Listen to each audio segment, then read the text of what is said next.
Hey folks, it is November the 30th, and we're going over chapter 83 today. And this has to do with the 100-Year War and also the War of the Roses. So we're going to see big changes in France and England. And remember, the whole theme of all of this is the centralization of power, where all the power of the government moves away from feudal lords to one single king. And then we're going to see it's going to be diffused after that away from the king into people and like parliaments and republics and stuff like that. So the terms we have on the board are the 100 Years' War causes, the battles of Crécy and Poitiers, Joan of Arc, effects of the war, War of the Roses, and the Tudor dynasty, which we'll talk more about later for sure. Especially when we go into like early Renaissance and the Reformation, all that stuff. All right, so our images. This is King Edward III, who, if you remember, the kings at this time in England claimed, here's the symbol of England. They had the Crusader cross and a white shield. But if you remember, the King of England had claim over the monarchy in England, but they also had some say in France. So you say here, little blue, little flower things on it. And so there was a succession crisis. The whole family line of the old, what was his name? The Capet dynasty in France died off. There was no heir. However, his mother was related to the deceased king, so he claimed that he had a right to the throne of the King of France. The nobility in France said, no, we don't want an English king ruling over France, so they claimed that a maternal line didn't count, only a paternal line from the father. And so, through some other insults to Edward, such as encroachments against his land and some foreign policy mistakes that France makes, he's going to invade. And he is going to be very successful with a technological innovation that England has that's going to be very good against knights and the infantry of the French, called the longbow. Bless you. The English longbow took somebody who was essentially raised to shoot the thing. Not only was its draw weight very, very strong, so a normal man couldn't pick it up and use it effectively. These guys were, they had a whole skill, like they were their own Fletchers. That means they made their own arrows. They also were able to act essentially as artillery. They could all be told a distance and a target and shoot their arrows high up in the air to fall back down on their targets in a specific place. So they weren't shooting necessarily straight forward. They were shooting into the sky, and like mortars, these things would fall back down. Their arrows were definitely powerful enough to pierce armor and to take down horses, as your book stated. So English longbowmen were essentially able to destroy almost all of the knights within France. And France's entire warfare was based on having the peasants go out forward and take the brunt of it, and then having the brave knights follow afterwards in their armor and their ponies, and then smack anyone who was left standing. Well, that didn't fare so well against this. People wanted to be longbowmen because it was like a guaranteed job for life.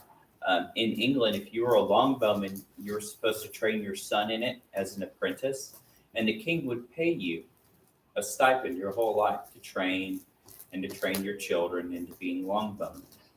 So it was kind of like it was a really good thing for them. So in the battles of Crécy and Poitiers, you're going to see a resounding victory against the knights of France.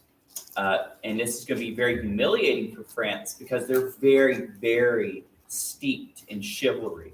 The idea where a noble is supposed to be almost invincible against smelly peasants. And so the idea that England uses its peasant class to totally wipe out these highly trained and well-equipped nobles was very humiliating to the French. In fact, the French were so heady in one of these battles, they literally had a cavalry charge, a jousting charge across a marsh, and all their horses got stuck. So the longbowmen just kind of marched up and started shooting them while they were stuck in the mud. And when they tried to get off their horses to get at them, they were too stuck in the mud with heavy armor to get out of waist deep marsh. And so many of them died that day. This doesn't look right. This is supposed to be one of those battles, but they're holding crossbowmen. I think crossbows are something we're going to see, especially in the Renaissance.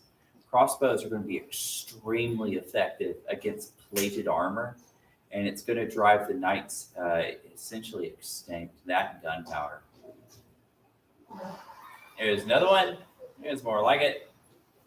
So we see the French here, and once again, we see England, which has both the French symbol and the English lion. There's the longbowmen sending them off running. Here's another one. Oh, I got a lot of these.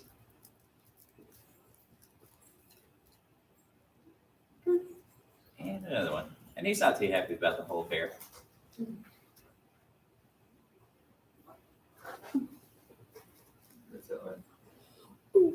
And here you see French.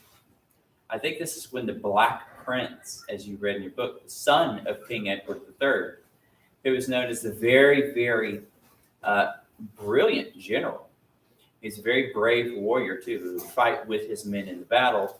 However, it's true, he thought that the peasants were essentially like scum of the earth. Whenever they would take French villages, he was very cruel. He would have the entire villages massacred, essentially, by his troops. The English are going to be so cruel as an occupying force in France. You're going to have somebody we're going to see here in a little bit, Joan of Arc, come up as a popular public hero against this cruelty. So here we have the Black Prince. The Black Prince is accepting the defeat of his enemy. So see, he's handing over his gauntlet as a symbol of submission. Here he is here. Yes, he wore black armor, but they also call him Black Prince because he was extremely cruel. Here he is after the defeat of a French general. I forgot his name. He demands a moment of silence for him. Very, very chivalric. But that's the thing. Like the idea that we have chivalry, it's essentially how one class treats itself, how nobility treats itself as other nobles are extremely special.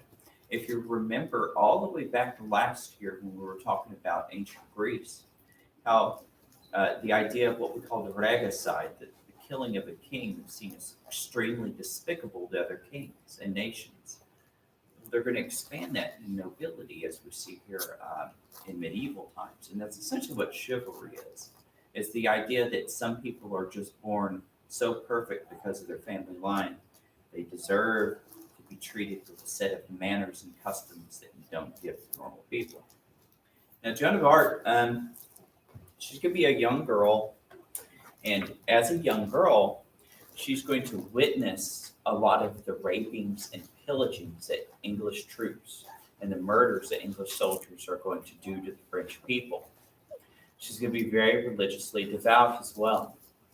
And stories go that when she would work in the field, she would spend her time praying, and she would hear divine voices of the divine, right? And she would have visions of angels and French saints.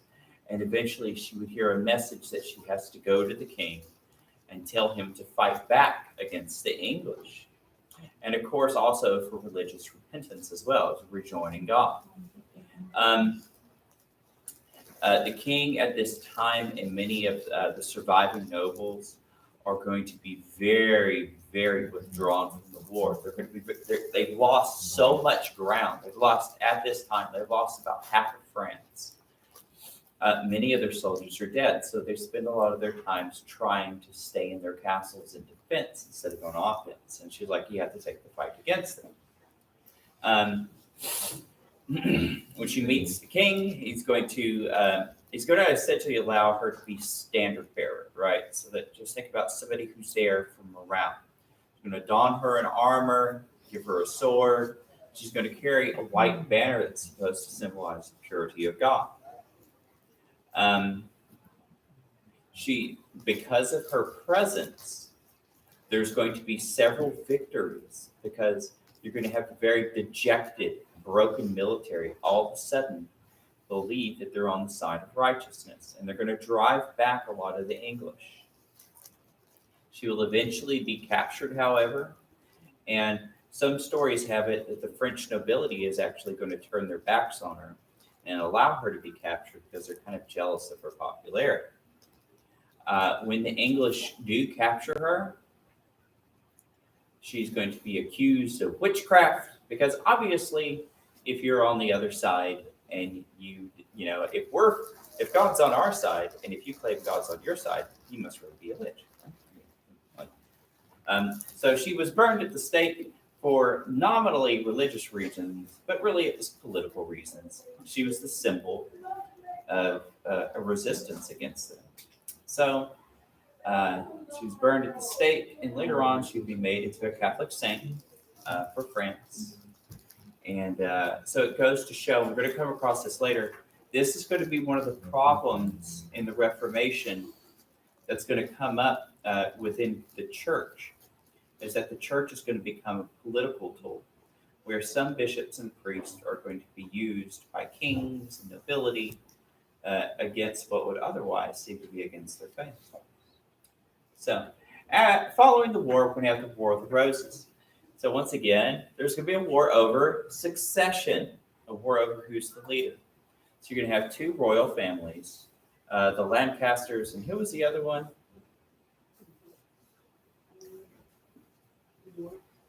Yeah, the York and the Lancasters, and both of them, of course, had a rose for their symbol. One red, one right.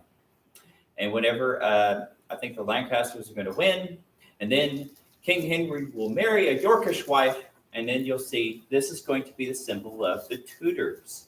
So Henry Tudor will found his own dynasty.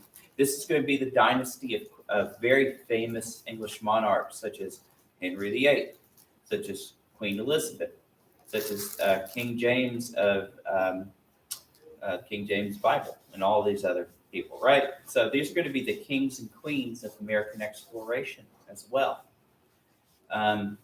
Eventually, they will die out and be replaced by a German monarchy, which is still in charge of there today. And here's the War of Roses was basically knights versus knights. As you can see here, it lasted 30 years, but it was relatively low casualties. It was mostly essentially knights jousting one another, so heavily armored, they give each other a good concussion and go home. Here's Henry Tudor, and you see this here. Henry Tudor is going to start something that's going to be a family tradition of his. This is actually supposed to be a symbol of the Golden Fleece. And he's going to be part of something called the Order of the Golden Fleece that many monarchies throughout Europe were part of. And it was an alchemy club. And so English monarchs and nobles throughout all of Europe would spend like their whole family fortunes trying to have alchemy come up with ways to give them eternal life or transmutate gold and stuff like that. Of course, none of it worked. But it was something they were into. Alchemy is kind of like pre-science in many ways. We did learn some things about scientific method. We'll get to that later when we talk about the birth of scientific method. All right. But for now. Okay. 20,000 people died in the War of the Roses. Some people. Yeah, but when you compare it to like the 100-Year War, it was like nothing. It really was. It was 30 years still. Most of the battles, however, were just these knights, just joust, concussion, go. The population of time. too much. Yeah. Hey, folks. Let's go ahead and begin. So, the 100-Year War. So, what was the causes of the 100-Year War? French did what? No, the French didn't have a. Yeah, so. And then England was like, mine. But then they were. So France had no heir. Wait, gosh, is it the I before the E? Ah, okay. I'm so terrible at that. No heir to the throne.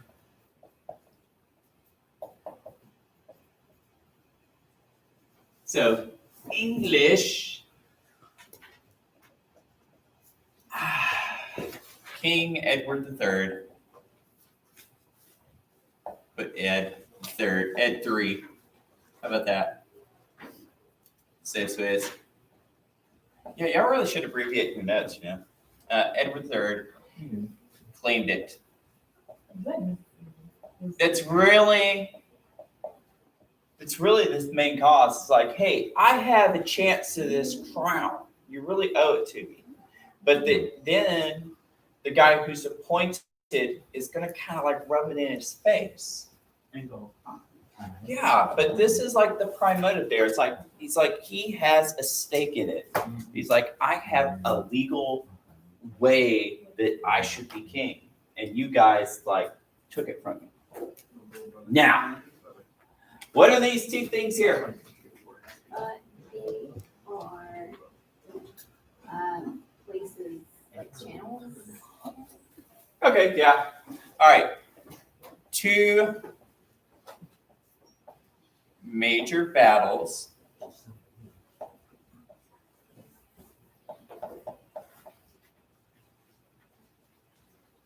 And what happened to these battles? The French and the English Uh-huh. fought each other. You know, well, okay. And Yeah. this is where we're introduced to the longbow. Yeah, England used longbowmen, or longbows, to wipe out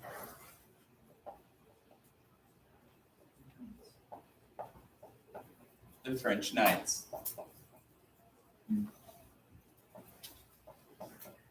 But unfortunately, England had a major problem. England had had a hard time getting money and supplies, and it wasn't that big of a country, getting enough men to really occupy all this territory.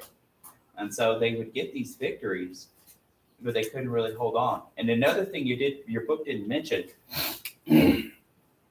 is that a lot of what helped England along was that the French king was in charge a lot of the Netherlands, a lot of the Dutch, right? Well, the Dutch were helping England out, but they wouldn't always help out England as much as they wanted. So they kind of had some back and forth getting supplies and help from them, and they didn't quite trust them that much. All right, so Joan of Arc, who was she?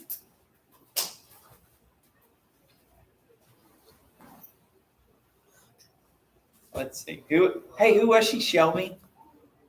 Where was she from? She was French. She was French. she's French. She saw as Zoe said, dead people.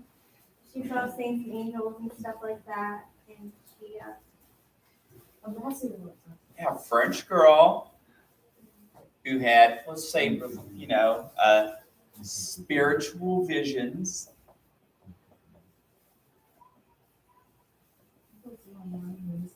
And what did she do? She helped win a bunch of the wars. Yeah. Who helped to lead, let's say convince the king. But yeah.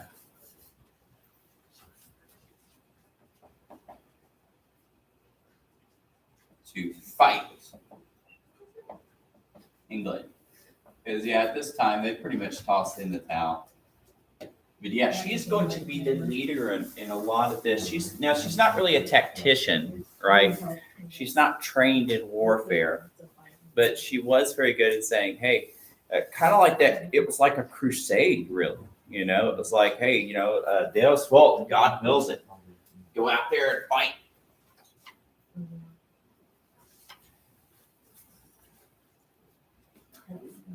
All right, so, hey, Ariel, what were some of the effects of the 100-Year War? A lot of people was dead. Wow, yeah.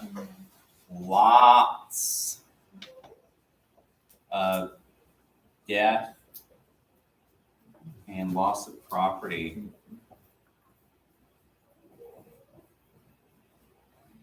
But what did it do for the monarchies? What? You read about it, right? But the French monarchy, or French king, kind of like the whole theme of these chapters. The French king did what, and the nobility did what?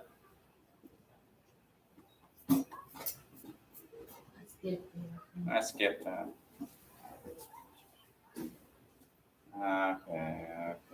Okay. Hey, what happened? What happened to the French monarchy? It got better. Huh? It got better. Got better? They would say so. Okay. So the French king got more powerful, and the nobility was crushed. This is going to be, and the nobility dwindled.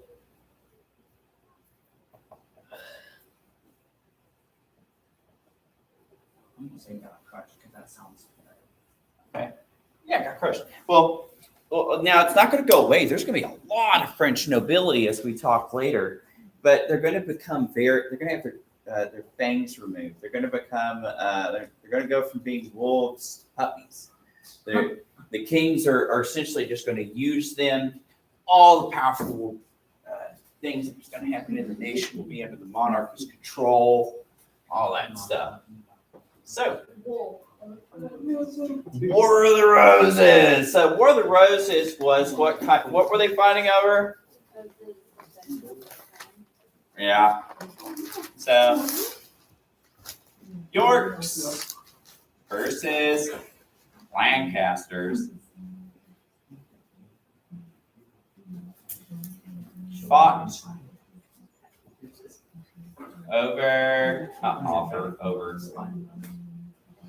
English crown. So that's one of the problems you have with monarchies. Whenever everything's all cool and all until the rules kind of come up a little fuzzy over who's going to be king, and then you got a war. Happens time and time again. All right. So we're going to have the founding of the Tudor dynasty. So what can y'all tell me about that? It only mentioned a couple. Yeah. Let me see. Founded by Henry Tudor.